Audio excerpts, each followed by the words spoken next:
Gentlemen.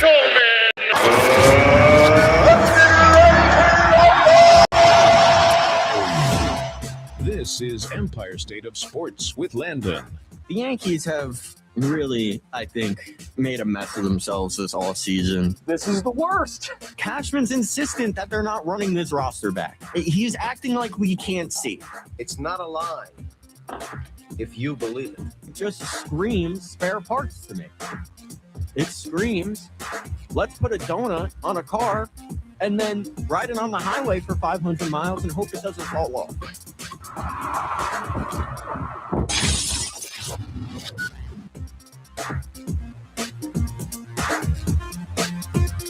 Yeah, we are back, guys. We are back. Slider was down. Yo. How we doing?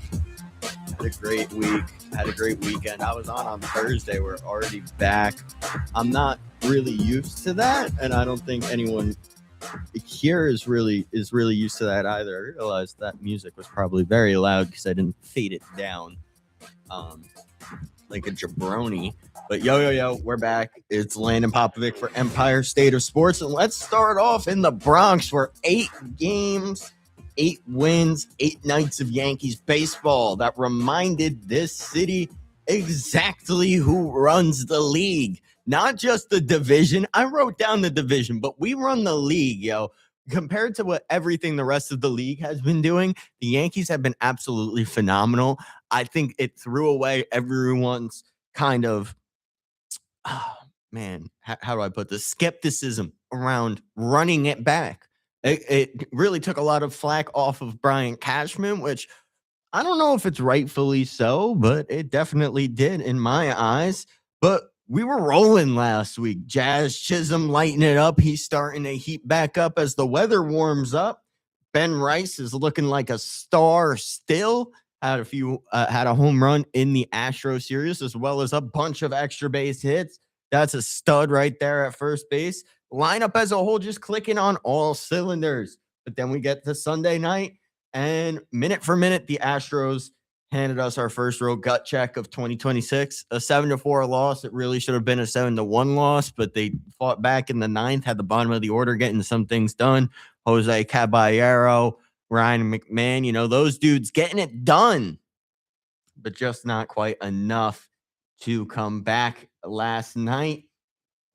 But that snapped our 8-game win streak and sent us into the week with some questions we need to answer. But don't you worry, I'm here to answer those questions. But let's be clear, 1 loss after 8 wins is not a crisis, guys. It's a checkpoint. It's a reevaluation point. It's an adjustment point, and the Yankees have done just that. Get to that in just a second. We're going to unpack that series, ask the hard questions about Luis Gil. Is he even major league roster material anymore? I don't know. And we're going to celebrate that return of Jason Dominguez, which Yankees fans have been clamoring for since, I don't know, the start of the season. This guy should have never been in AAA. But a little bit of negatives to talk about too. Giancarlo Stanton might be going down with yet another injury. They still haven't pulled the trigger on NIL stint. But buckle up. Empire State of Sports is live from the Murphy Center here in New Rochelle. And I'm Landon Popovic, ready to break down everything that has happened around the Empire State.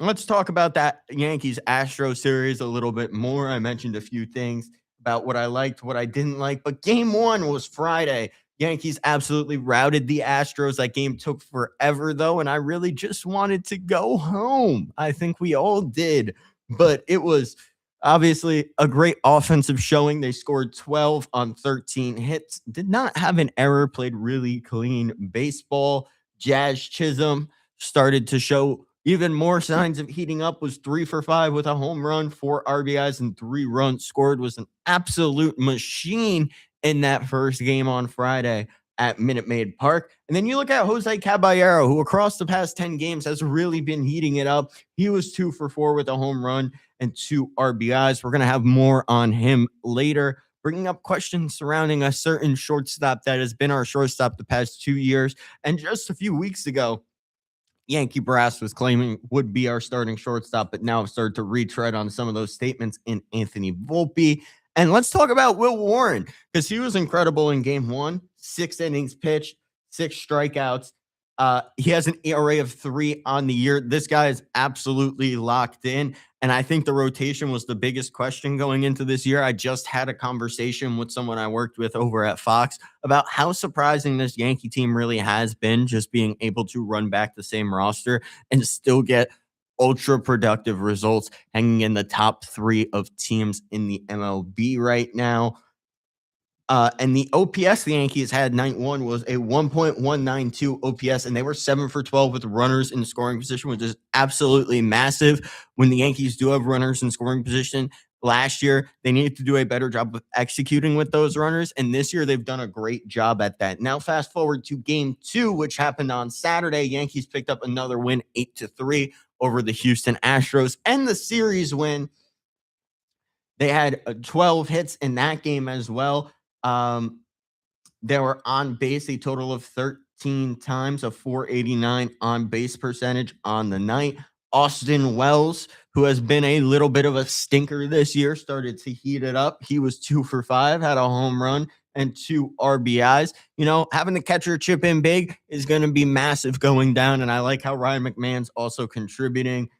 Ben Rice again 3 for 5 with a double on an absolute tear. And Jose Caballero, there's that man again. Watch him, 3 for 5, a home run and RBI. Did some things I didn't like, though. Going to touch on that just a second. Ryan Weathers back from his paternity list. Congratulations to Ryan Weathers on having his first child. Absolutely incredible. But he came out with that dad strength, went 5 1/3. Gave up 2 earned runs, 4 strikeouts. Ryan Weathers has been very surprising to me. I don't know if he'll stay in the rotation once both starters are back, but Luis Hill already got the bump. So makes the decision a little bit easier.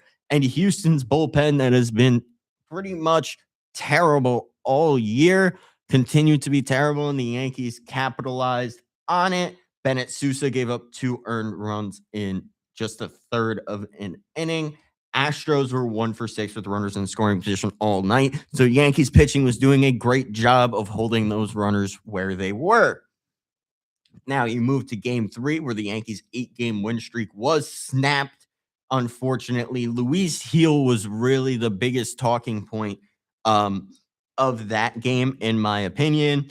I'm going to get to that in just a second. He had 4 innings pitched, 6 earned runs, gave up 5 hits, 3 walks, 2 home runs. Luis Hill has given up the most home runs out of any Yankee pitcher in just half the innings, which is not great. ERA has ballooned to a 13.5. Spencer Arrighetti for the Astros absolutely diced us. I'm not worried about it at all. Christian Walker had 2 big nights, had a big night on Saturday, but was really able to capitalize on Sunday. Was 3 for 4 with a home run and 4 RBIs against us. And the Yankees still were decent with runners in scoring position at 3 for 7, but not good enough when you give up 7 runs early. Got to be better in that aspect. But the bottom line here is Luis Hill gave this game away, period, end of report. And after the game, Aaron Boone had some puzzling things to say that made more sense afterwards. But let's hear what Aaron Boone, the manager of the New York Yankees, was saying about Luis Hill after his rough start against Houston. More about the delivery and things. Yeah, I mean, you know, it's tough when you're falling behind and, you know, you're not consistent with the secondary or that consistent velocity and profile of the fastball to get them off some of the secondary. So, you know, a combination of not quite good enough command, the stuff not being, you know, as good as it is when Louis at his very best, and, you know, add that up and there's some, you know, you struggle to get that swing and miss. Struggled to get that swing and miss stuff. Indeed, did not have a single strikeout in his outing on yesterday. Just absolutely terrible start when you think about it. I realized that the clip was still playing. My apologies. But yes, no strikeout stuff. Didn't have a strikeout on Saturday. Just a little bit terrible. But the Yankees responded in a way that I think the Yankees of the old would not have done. This is a new era Yankees team, despite the fact that most of the roster is returning. The Yankees have been doing something that we haven't seen in years, and that's be proactive, not wait until stuff to get bad to then make a move. Instead, they made the decision to send Luis Hill to AAA And the question is, do I agree with this? Yes, I 100% think it was the right call. The numbers don't lie. In game 3, obviously gave up those 6 earned runs in 4 innings, pretty much gave the Yankees no shot to win that game. And listen, he looks a little bit lost on the mound, in my opinion. Obviously, I'm not a professional baseball player. I'm here in college just talking about dudes that play sports because I'm not good enough to play sports myself, but I love what I do. But seeing what Luis Gil is doing, I think David Cohn in the booth did a great job describing how Luis Gil is kind of fighting his mechanics. It looks like he has 2 different mechanics, and that's kind of correlating to his velocity. I just hope Heel does not get himself injured by fighting his mechanics even more. I'm hoping that time in AAA gives him enough to at least get called up to be a member of our bullpen. I don't see him back in that starting rotation at this point in 2026. I think he can be a valuable asset out of that bullpen. And that's a bullpen that kind of needs it. Cavelli just went down. And I feel like there are 1 or 2 spots that are up in the air, one being Jake Bird as well. I think Luis Gil would be a good option to fill that bullpen role, but he needed to get sent down to AAA to work on his stuff. Look, 2025 was really the year that everyone started to question Luis Gil. He didn't do well once he came back from that injury after winning Rookie of the Year in 2024, and everyone was super high on him. Listen, I was never as high on Luis Gil as everyone else was because I saw the flaws in his game. He really only has 2 pitches that force him in that slider, and when one of them's not working, and this year it's pretty much been the fastball has been very hittable because it's been varying in that velocity. Used to teeter around 96, 97, 67. No, because used to teeter around 96, 97. Now it seems like it's around 93, 94 outside of that Boston start where his velocity was up. But look, AAA is going to help Luis Gil fix those mechanics, not just his stuff. He needs his confidence back, and I think AAA is going to do a great job at restoring that confidence for Luis Gil. This rotation has been absolutely phenomenal, and we still have Cole and Rodon on the mend. I'm not worried at all by the fact that Luis Gil is now no longer a part of the equation. No shame in the move for me. He came back from Tommy John. He'll figure it out, but it can't be in the major leagues at this point of the season. Now, moving on to the corresponding move, the Yankees did make the move that every Yankees fan has seemingly been waiting for, and something that really has me saying, thanks, soundboard. I wanted to mess around with that a little bit more today, have some fun. Jason Dominguez is back in the major leagues, everybody, and it wasn't a corresponding move for maybe a Randall Grichuk release or Giancarlo Stanton IL stint. It was simply because I think the Yankees realized they can't have a player of the caliber of Jason Dominguez just rotting his tenure away in AAA. And this is something the Yankees wouldn't have done in the past. I feel like the Yankees of the past would have just kept him in AAA and not realized the wrongs. But instead, as the corresponding move to Luis Gil going down, they bring up the stud that is Jason Dominguez that can really help this lineup even go to the next step. We've seen them be elite this year. They scored 12 against the Astros on Friday and then 8 on Saturday. This lineup has showed great signs of improving after that 5-game losing streak. But Jason Dominguez is a lot better than Trent Grisham at the plate, in my opinion. And I also think that Trent Grisham's defense isn't enough of a game changer for me.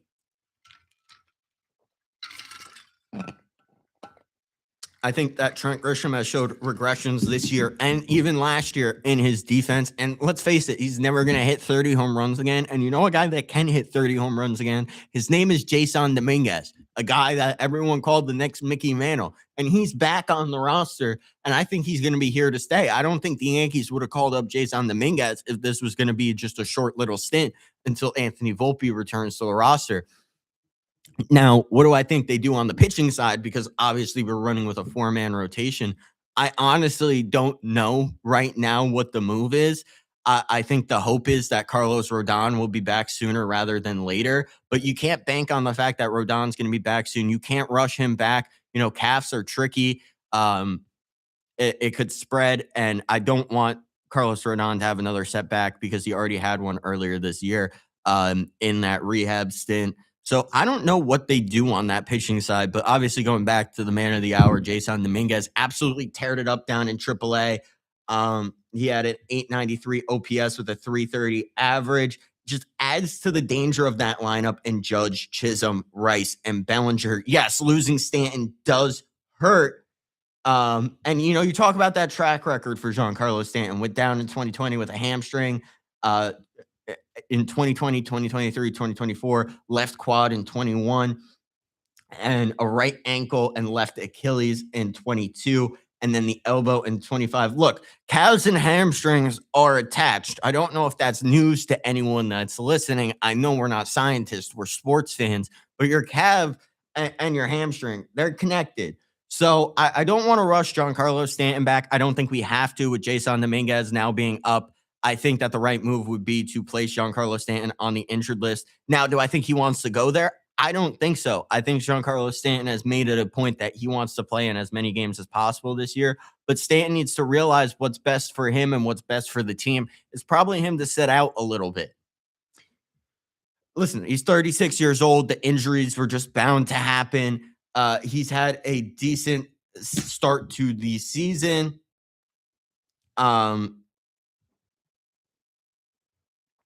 Yeah, he's had a decent start to the season, was batting .256, 3 home runs, 14 RBIs in 24 games. Solid production, but now that there's that injury risk, it's not worth putting him back in. Obviously, the worst case scenario would be that calf leads to a hamstring injury, and you're losing him until after the All-Star break. So I think right now the plan would probably be to send him to the 10-day IL, give him as much time as he needs, let Jason Dominguez prove if he is major league roster ready. Someone that's kind of making everyone scratch their heads if they are starting position worthy is Jose Caballero. The question being, is Jose Caballero playing himself into the starting shortstop position? And you look at the past 10 games, he's had an incredible stretch with over a 400 average in his past 10 games, has had multiple home runs, including 2 in that Astros series, 1 on Friday and 1 on Saturday. But there's something I want to point to with Jose Caballero, and it's the fact that he does not play fundamental baseball very well whatsoever. He made the first out at third, which is a no-no. Trent Grisham's Trent Grisham's homer would have been a 2-run homer if not for that base running blunder from Jose Caballero. And yes, obviously, the shortstop depth has been thin with Volpe on the IL, to say the least. And I think he is really proving how valuable Anthony Volpe is to this roster. This is an audition really for Jose Caballero, and it's a no-lose situation for him, in my opinion. But he's got to be more careful. Getting thrown out twice at third is not something that's going to play you into the starting shortstop role. Yes, 2 home runs in 2 games, a 400 batting average in his past 10 is absolutely phenomenal from Jose Caballero. But do I see him even coming close to the production that he's at right now, around a 270 average with 3 home runs? No. I honestly do not see that being the case with Jose Caballero. I do think that he's just going to play to the back of his baseball card and be an average player at best. And I think those routine decisions really prove that for me. In the postgame, pretty much had no accountability as well. Meredith Marakovitz asked him, hey, any regrets on going for third there? And he said, no regrets. All confidence, which I love confidence. I do in players. And I think that a lot of players' issues stem from the fact that they don't have confidence in their ability on the diamond. But with Caballero, look, he's earned something at least to get some games starting, but he's not going to take over that starting shortstop role once Anthony Volpe is back. Anthony Volpe down on the farm yesterday had 2 RBI singles as he makes his way back. Looks like he'll be back for the series starting on Friday, not quite in time for the Texas series where he might have went up against Jack Leiter, his former high school teammate. But the bottom line is Caballero's playing his role, not necessarily the starter role, Volpe is the starting shortstop moving forward. I just can't buy into Caballero being the starting shortstop with all the routine blunders he's made. All right, coming up, the Mets got swept by the Rockies. Yes, you heard that right. The Rockies. And now Alex Cora just became available. Should Steve Cohen make the call? That and more coming up after this short break. Untouchable, unstoppable. This is WIUR Sports Radio. Hi, I'm Robbie Basil, president of WIUR Radio, and I hope you're enjoying today's show. Have you ever wanted to call the biggest games, the biggest moments for the biggest names for Iona Athletics? Then the newly founded WIUR Sports Radio is the place to be. Launched in January of 2025, our goal is to try and get broadcasters here at Iona an opportunity to learn, succeed, and get a chance to be on air. From getting to call the big moments at the hack. Dinkins trying to go to the rack. Denied. Yafet Mundi with to seeing the crack of the bat at City Park. the line drive in the left field around third, and it kicks away. The Gales are going to win it in 10. We make those moments happen on our brand new WIUR Sports Radio platform on Mixer. If you're interested, feel free to reach out to me via email or to the rest of my e-board to join the club. We are WIUR Sports Radio, the new home of Iona Athletics. Now, back to the show on WIUR, Iona University Radio.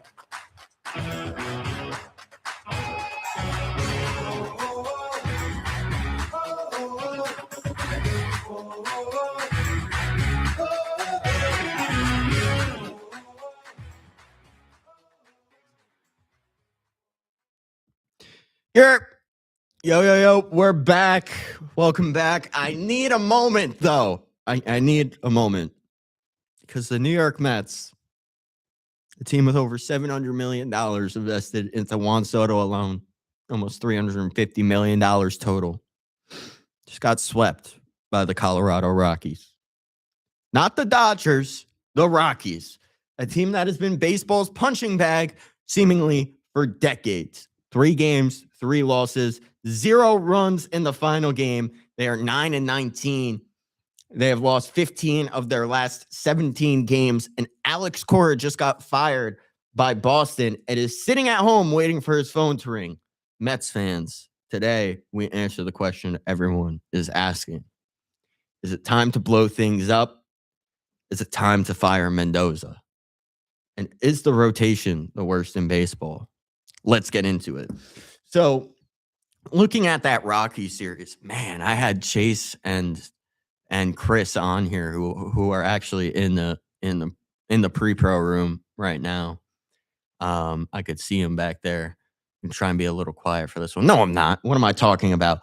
How did you get swept by the Rockies, man? You guys were telling me it was an easy sweep. It was an easy turnaround point of the schedule and the Mets would be okay. The Mets are not going to be okay, man. They just got swept by the Rockies. Looking a little deeper into that series, game 1, dropped that game 4-3. Freddie Peralta, the quote-unquote ace, 5-inning Freddie is what they're calling him, went 5 2/3, gave up 2 earned runs, 8 strikeouts, and then Sean Manaea came in for the whole rest of the game, gave up 2 earned runs across 3 1/3, gave up the lead in extras for the Rockies comeback. But Brett Beatty has been a bright spot, 2 for 4, 2 RBIs. Was probably the only bright spot in that lineup. 11 hits for the Mets, but only 3 runs. 0 for 3 with men in scoring position in key moments. And Michael Lorenzen just got y'all's phone number because he went 7 innings pitched and only gave up 1 earned run. And the Mets had absolutely 0 answer. Fast forward to Saturday, torrential downpour here. Looked like the Amazon rainforest game was canceled. Doubleheader on Sunday. So moving to game 1 of yesterday, Nolan McLean also only went 5 innings. Yes, he had 7 strikeouts, only gave up 1 run. But I'm going to be honest with you. You can't be only getting 5 innings from your starting pitcher if you want to compete. Especially with that bullpen for the New York Mets. That's headlined by Devin Williams and Luke Weaver. Team offense only had 4 hits, a 129 average as a team, 206 on base. Absolutely abysmal offensive performance in game one. And I haven't talked about game two where they get shut out yet, but they were 1 for 5 with runners in scoring position. Quintana had 5 1/3 innings pitched, gave up 1 earned run, made the Mets look absolutely hopeless. This is a guy that hadn't had a performance like that since he was with the Mets back in 2024, and they let him dice them up. Great for Jose Quintana, but yeah, just I don't know what really happened to them there. And then you go to game two where you're hoping as a Mets fan, there's no way we get shut out by a Rockies team that's going to throw out an opener. Think again, y'all just got shut out 3-0 in game two of that doubleheader yesterday. Kodai Senga got absolutely torched. This guy has not been nearly what I thought he would be. And for Mets fans telling me he was an ace, and I was trying to tell him he might be a good 2. I don't even think he's a good 2 anymore.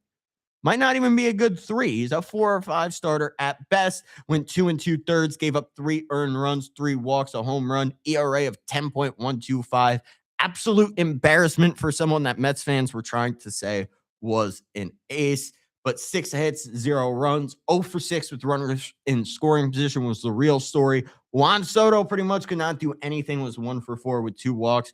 He couldn't manufacture anything, and you all got diced up by Chase Dollander. Look, a combined 4 hits across doubleheader games, that is rock bottom. 4 hits. Let me say that again. How do the Mets only get 4 hits in a doubleheader against one of the worst teams in baseball, the Colorado Rockies? I know, Solara's shrugging his shoulders back there. Let's make it a little louder for that.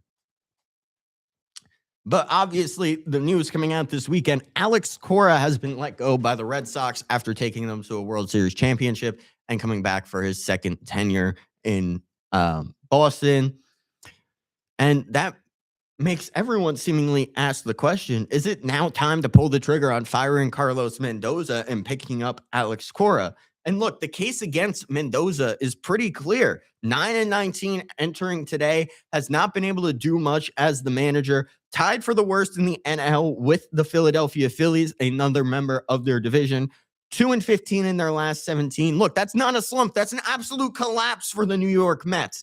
How does a team with invested that much money into their roster be that pathetic?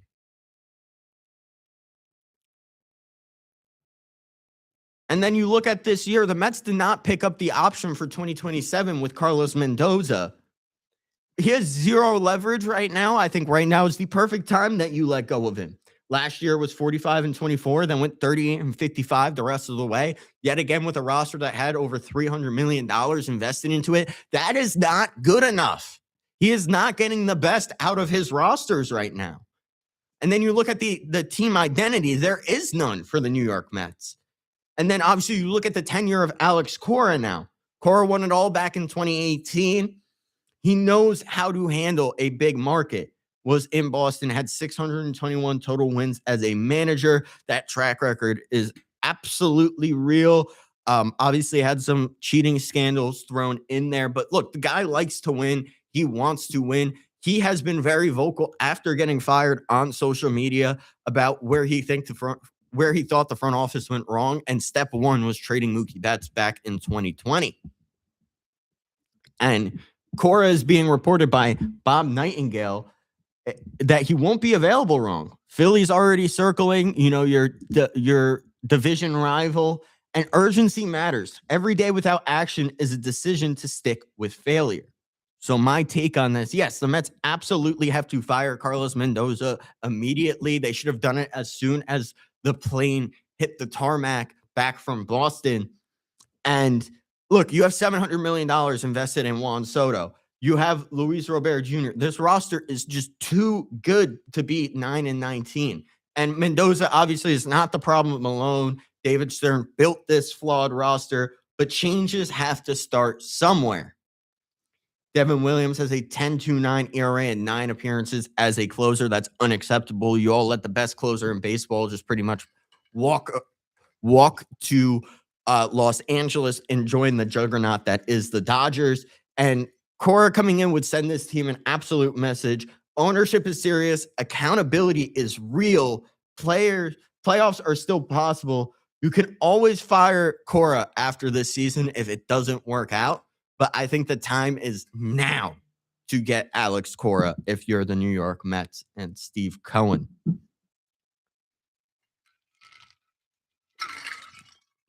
Look, I see a lot of Mets fans, Frank the Tank being the big one, going scorched earth on this Mets roster. I don't know if I agree with it, but to be fair, if the Yankees were in the same situation, I probably would be having a similar reaction.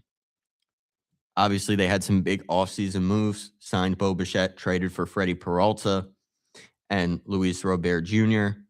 The Marcus Semien for Brandon Nimmo trade has been an absolute catastrophe, if we're being honest.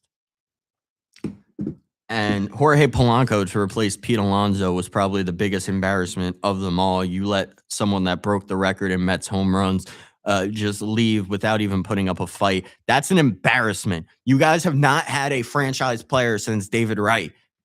Pete Alonso was going to be that. Pete Alonso could have had 600 home runs in a Mets uniform, could have made the Mets home run king actually mean something, because when Pete Alonso broke it, let's face it, it didn't mean squat. But obviously, this Mets team had a lot of expectations going into the year, regardless of the moves they made in the offseason, and they have not held up to snuff. Just today, they picked up Austin Slater, another Yankee retread. I'm sorry, guys. It's really hard for me not to treat you guys like the little brother and not to make fun of you when you make moves like this. Austin Slater, really? A guy that wasn't even good enough for the Marlins is now on your major league roster, a New York Mets team with a almost $400 million payroll? Are we serious? I would be absolutely livid if I was a Mets fan and saw that move. But I think the question of, is it already time to tear things down for the Mets, kind of comes down to if they keep Mendoza. Yes, you rebuild if they keep Mendoza and you build with him as the manager. The season's already over with this trajectory, in my opinion. You start shopping your veterans, develop the kids. The great future that Juan Soto said the Mets had over the Yankees, the determining factor that Juan Soto said in his decision to go to Queens instead of the Bronx. Look, the talent is there.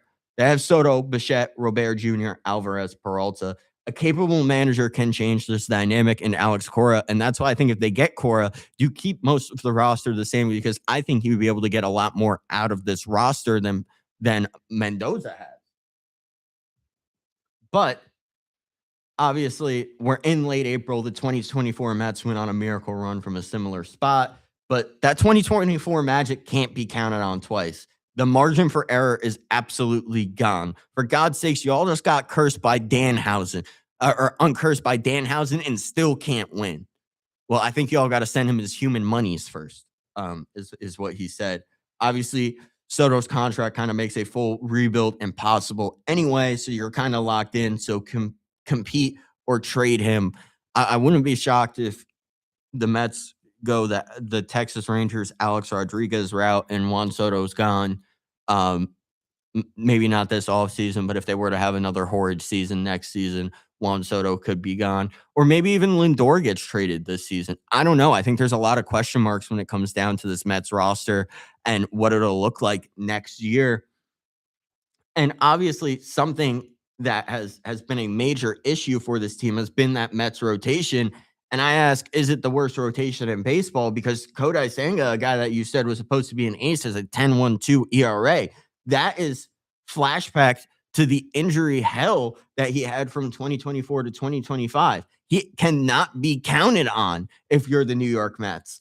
And obviously, Nolan McLean lost game 2 of the doubleheader despite pitching well, 7 strikeouts, 1 earned run in 5 innings, was another victim of that no run support that we saw with Jacob deGrom for so many years in Queens. I think that Sean Manaea is a guy that they've really misused when you think about it. And they traded specifically for Freddie Peralta to be the staple of this rotation, and has absolutely not proved to be ace level. That's why I called him 5-inning Freddie earlier. And then you flash back to the 2024 NLCS appearance. That team had elite pitching health. This one really does not. Obviously, the Mets aren't the worst rotation in baseball, but they're bottom 5 with current health, and that kills a win now roster. All right. Ramping things up. Knicks are tied 2-2 with the Hawks. Cat went nuclear in game 4. Should Mike Brown be on the hot seat if the team doesn't win a championship? All that and more coming up after our second ad break. I'm Landon Popovic for Empire State of Sports, live on WIUR, the official radio station of Iona University.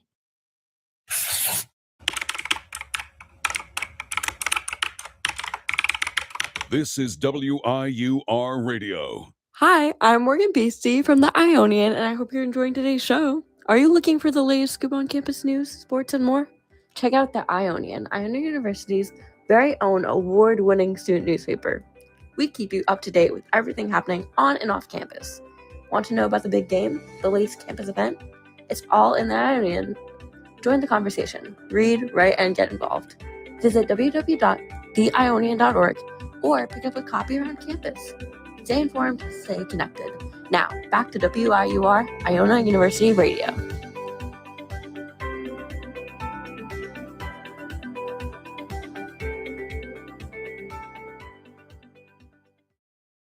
Yo, we're back. Today's been a great show already, but we've got more on the docket. Knicks obviously tied 2-2 against the Hawks. Giants had a draft, but let's start over on the hardwood where the New York Knicks, man, let me tell you something about the New York Knicks. I think everyone, myself included, counted them out after game 2 at the Garden. Everyone said the defense was broken. The offense was stagnant. Brunson couldn't carry it. In game 3 in Atlanta, a heartbreaker, 109-108. 1 point. And they had the chance to win that game too. They've had the chance to win games 2 and 3. And I think that's what sucks so much when you look back at it. And then game 4 happened. 114-98. Dominant. Cat went 20-10 with a triple-double, including those assists. OG Anunoby was an absolute assassin, 22 points, 10 rebounds, shooting 56%. Knicks looked like a championship team in game 4. Let me tell you something. They did. Now the series is tied 2-2. We're off of death's door. Thank you, Chris Broussard, for putting the Knicks on the bud list because we are so back. We are back. And suddenly the Knicks are the favorite to advance in that series. But we've got 2 real questions to tackle today. Is Karl Anthony Towns the key to this series? And should Mike Brown be on the hot seat if this team doesn't make the championship? Let's talk some Knicks basketball, shall we? Obviously, looking at games 3 and 4, the 2 games that have happened since I've been off air, 109-108 in game 3. Knicks shot 43% from the field, 28.6% from 3. Yet again, asking the Knicks to please shoot less 3-pointers because they are not working against this Hawks team. They are doing a great job of locking down the perimeter, making it almost impossible for Jalen Brunson to hit those deep shots that we have seen in previous playoff runs. And even Anunoby to a point where he hasn't been able to be as lethal from the corner as he normally is. Hawks had 20 fast break points. The Knicks had 15. Atlanta won that transition battle, and I think a lot of that was due to weak defense from Jalen Brunson, which I said on Thursday, if y'all were tuned in on Radiothon, what a success Radiothon was, by the way. Such a pleasure to be a part of that with WIUR as this club continues to grow. Knicks had 56 points in the paint, dominated inside, but couldn't hit from distance. I think that's been the story of both Knicks losses.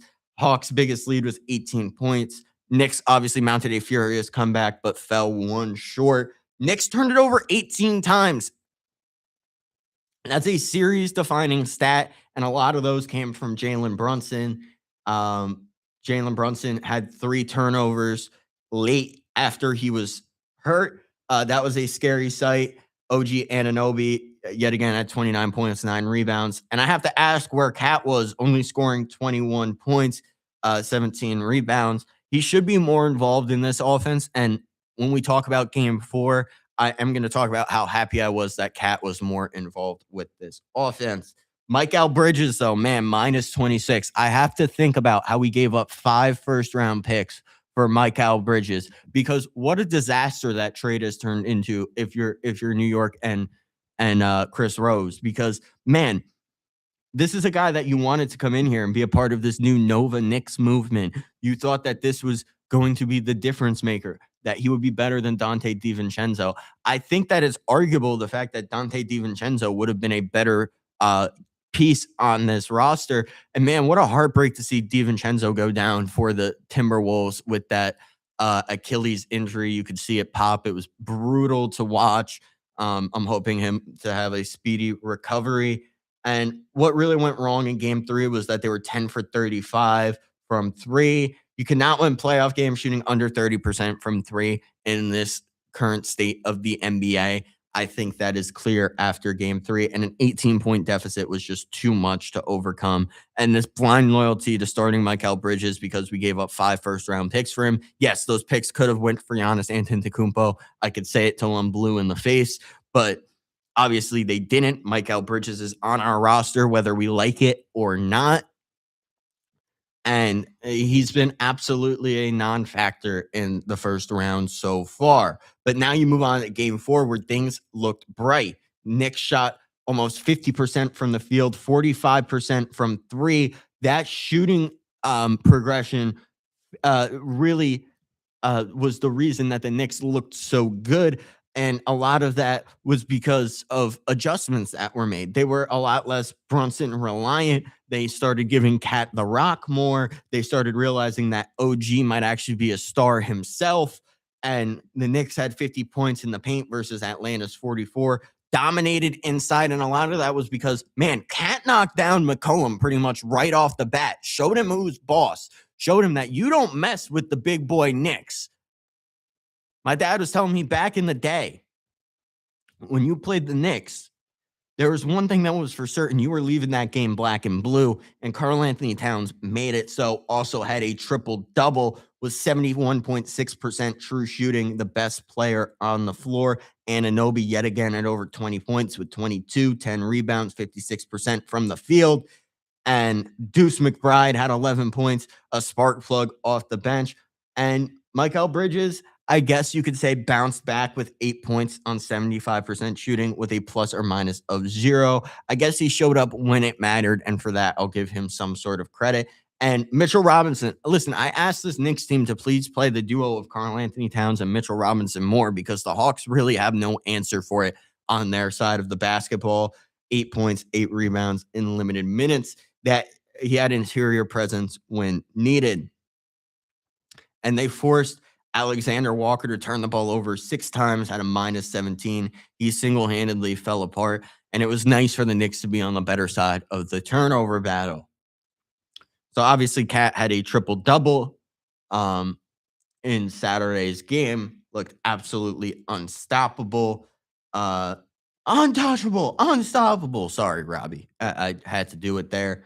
But is Cat the true key to a Knicks series win? And before I answer that, I need to give out a formal apology to Karl-Anthony Towns, because I've been very hard on Karl-Anthony Towns this season. I've said that he is the reason that the Knicks will not win a championship. And I've started to come around and realize that a lot of it was because of misuse from Mike Brown. So for that, Cat, I apologize sincerely from the deepest part of my heart. I apologize that I was so hard on you, Cat, because you have been the key to the Knicks' success, not the key to their failure. I viewed it completely wrong. You had that triple-double on Saturday, completely turned my vision around. Actually, you know what? My vision was completely turned around after game 2 when I realized that the Knicks' offense only became stagnant when they refused to give the ball to Karl-Anthony Towns, not realizing that he is probably the most dominant player the Knicks have against this Hawks team. I think he has done a great job of matching Ngakoue. He cannot guard Cat to save his life. whenever Cat demands the ball in the post, it's a bucket or a free throw pretty much guaranteed. And I'm happy the Knicks realized that in game 4 and were more Cat reliant than Brunson reliant.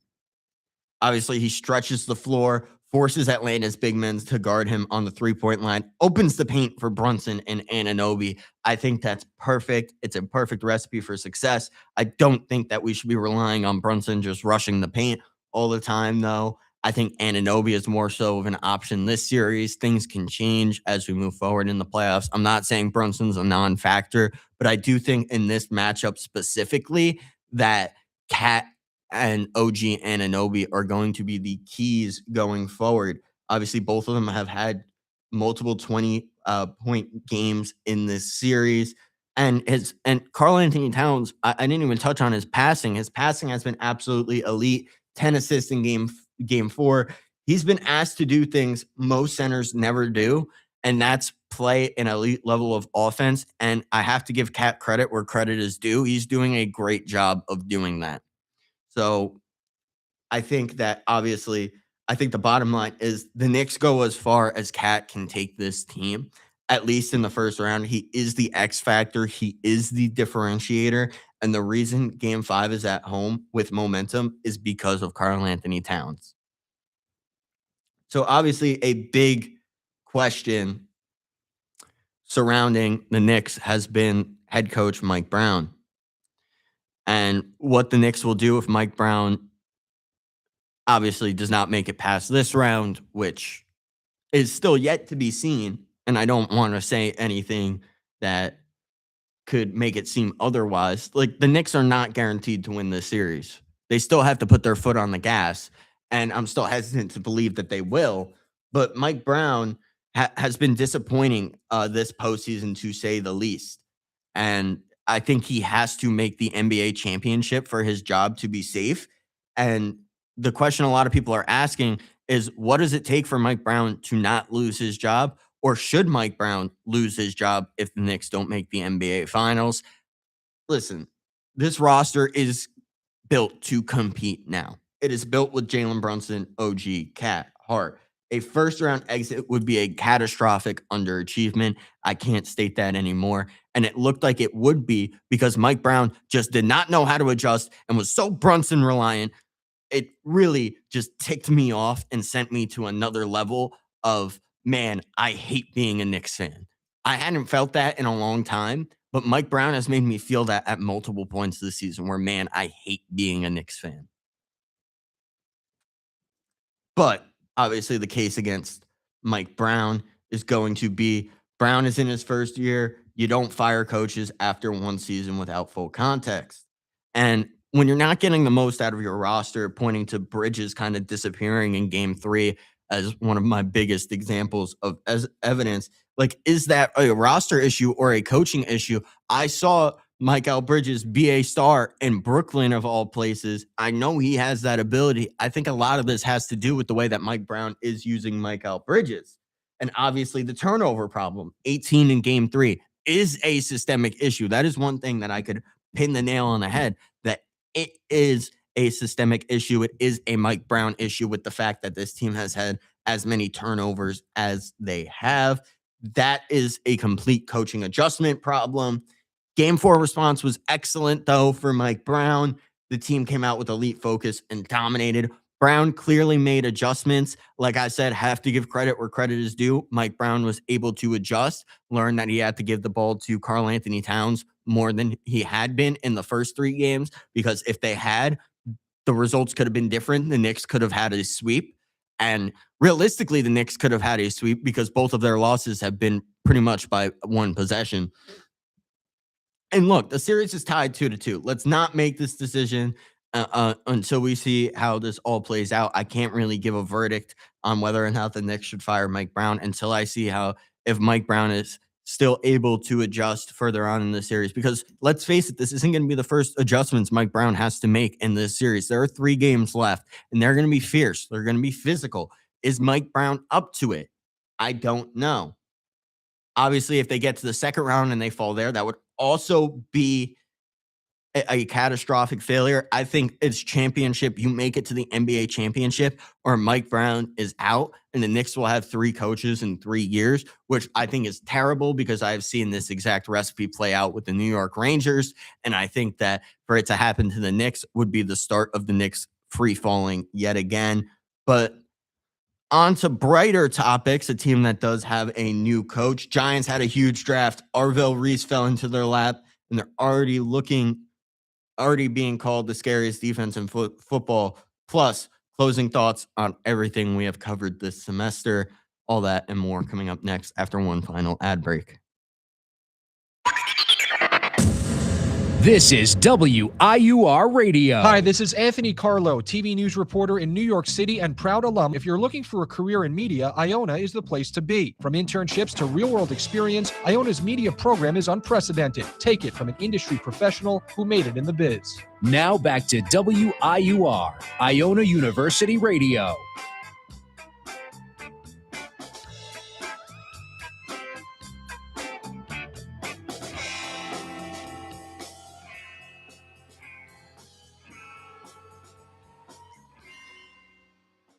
Yo, back one final time this semester.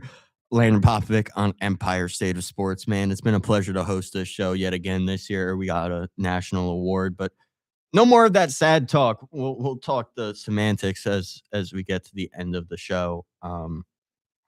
Giants. We're moving on to the Giants. They had such a incredible draft. Somehow had Arvell Reese fall to them with the 5 pick. It was a no-brainer. Put their draft pick in absolutely immediately once it came up. 6'1", 244 pounds, ran a 4.46 40-yard dash, reached 23 miles an hour at the combine. Second fastest top speed among all edge rushers in the class. Had an 84 PFF ranking. And Harbaugh cannot have anything better to say about Arvell Reese. He said, "Our defense is pretty flexible, positionless, you might call it. He'll be moving around with all of our guys." Obviously, them drafting Arvell Reese brought up discussions on whether or not Kayvon Thibodeau was in the running for a possible trade. He landed up staying. And with the pick that the Giants got for Dexter Lawrence, they drafted Francis Maioa, the offensive lineman from Miami. I know a lot of people did not like this pick, but I am on the opposite side of that. A 6'6", 315-pound classic road grader, plays with a nasty streak on that offensive line. Look, he mauls the opponent's run. He's an elite pass protector going against NFL caliber rushers in college. Maioa, obviously Harbaugh had some stuff to say on him. He can certainly play tackle. We're going to put him inside at guard. The practice film, he's going against NFL dudes on a daily basis. And then they picked Colton Hood, cornerback, in round 2, as well as the receiver from Notre Dame. But obviously, do I agree with drafting Maioa over Caleb Downs? I do.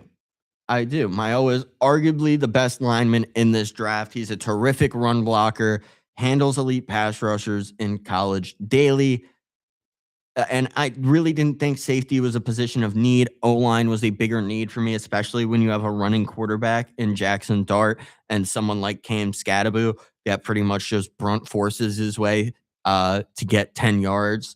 And we already got a star defenseman in this draft in Arvell Reese. Arvell Reese, a little bit more on him. He was the consensus number 1 player on many boards, including reportedly the Giants' own board. He was expected to be a top 3 pick. Giants couldn't believe he fell to them at 5. They ran that card out to Commissioner Goodell, and he joins Abdul Carter Thibodeau. Experts are calling this the scariest pass rush in NFL history. Going back to the question at hand about Maioa, he was obviously the best lineman in that draft, and I think line was a huge position of need for this New York Giants team. And obviously, the Thibodeau trade question still looms, adding Arvell Reese. but I don't think they will move on from Thibodeau just yet. At least I think they're going to let this defense kind of be a mishmash of players and hope it works out. And I trust in John Harbaugh's defensive identity to get the best out of the defensive players he has. They added so much talent this draft, and it's just the beginning of the John Harbaugh era in New York. And I really can't wait to see what it holds. They had a great draft. They had a great offseason, and we had a great 2 semesters when you think about it here at WIUR and Empire State of Sports. So let me leave you with this. We live in the greatest city in the world, not because we always win, not because our teams are perfect, but because when New York shows up, the whole world is watching. The Yankees just rattled off 8 straight wins and reminded the league that Bronx baseball is back. Back with swagger, back with thunder, back with a chip on its shoulder, I feel like. Yeah, we dropped 1 game, 1 to an Astros team that, despite their struggles, has a great offense led by Jose Altuve and Carlos Correa. And we'll see them again, I'm pretty sure, in the playoffs. I don't think the Astros are going to miss it again this year. And next time, Luis Hill's not going to be on the mound. The Mets, yeah, it's pretty ugly right now. I'm not going to sugarcoat it. But understand this. Steve Cohen did not spend $700 million on Juan Soto to watch Carlos Mendoza shuffle a lineup at 9 and 19. The blueprint fix is sitting at home, available, waiting for the phone call, and his name is Alex Cora. Make the call, Steve. Make it now. And the Knicks, the New York Knicks. You know what I love about this team? They really keep answering.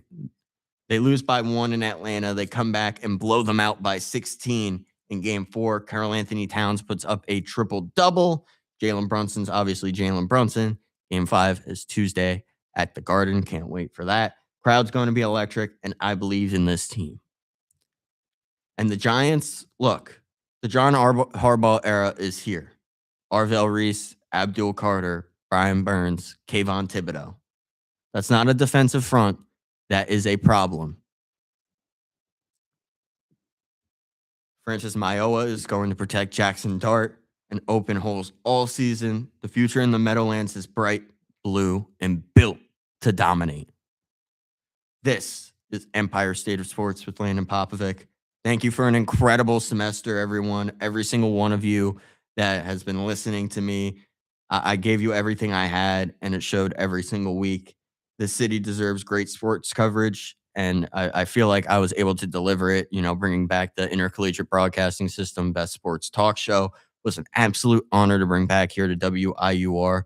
None of that would have been possible without President Robbie Basil. I just want to say a quick word on him before I sign off. Robbie has done a great job at growing this club, starting WIUR Sports last year, giving so many young broadcasters the chance to call games no matter what year they are, as well as growing the main club. I mean, obviously, we brought back an IBS trophy for the first time in 5 years. Only the second win all time, the first solo win. Absolute honor. But we will be back. New York, stay locked in. And as always, I'll see you next time on Empire State of Sports. Live from New York, this is WIUR Radio.